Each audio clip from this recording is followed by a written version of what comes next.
Hey guys, Firefighter Noah here with Wisconsin Fire Tactics. Today we're going to go over how to tie a daisy chain for our tubular webbing.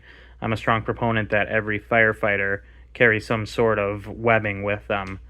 In particular, this video is going to go along with our Halo harness video we just recently posted.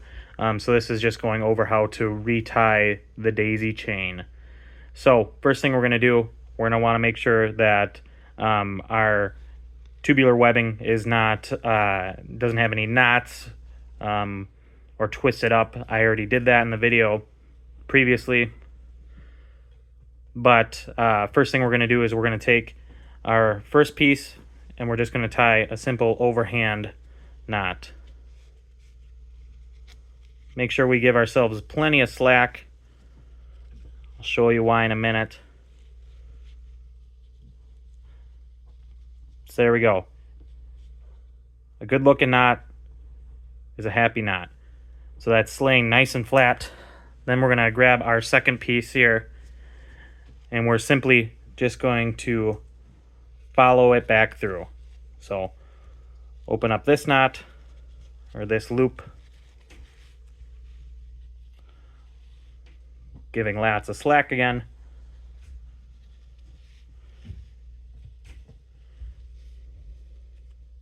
Back around, up, and through. Cinching it down, and you should have tail on each side. So there we go, that's our basic water knot. These water knots are, they can handle a lot of weight actually. So they're pretty versatile in the field. So once you have your water knot, it's now time to tie the actual daisy chain portion. Again, you're going to want to make sure that no new twists or knots have formed in the rest of your webbing. I already know that I didn't do this the proper way. There's a little half twist in there, but that's okay. It's just not going to deploy as easy.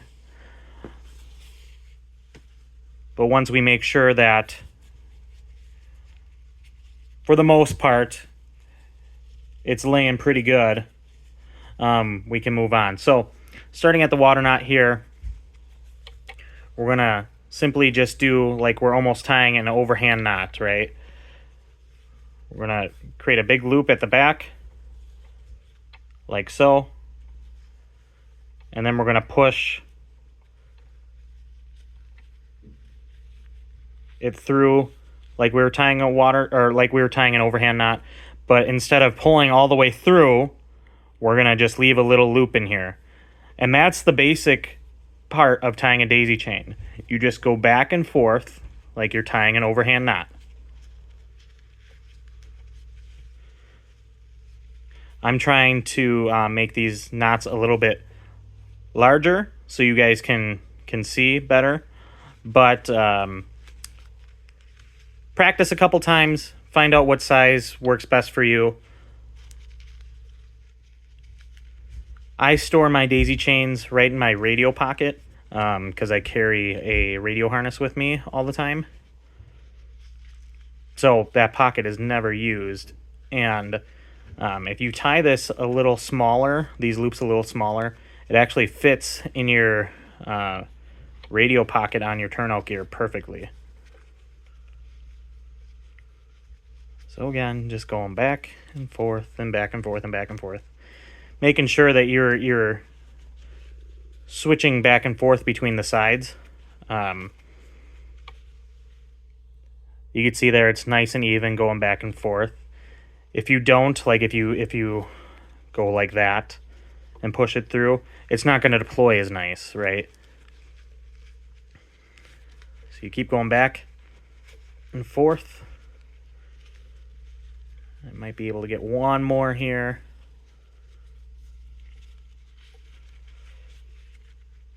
So you know you're coming to the end when you can't make another loop. Like I can't make another loop out of this. There's just not enough material. So you're going to pull through like you're tying that overhand knot, and that's what's going to lock into place. Now I can yank on this all day long and it's not going to deploy. And then, like I said, what I do is I just put a carabiner in here, and that just sits in my radio pocket. So now when it comes to deploying, take that carabiner off, undo that first portion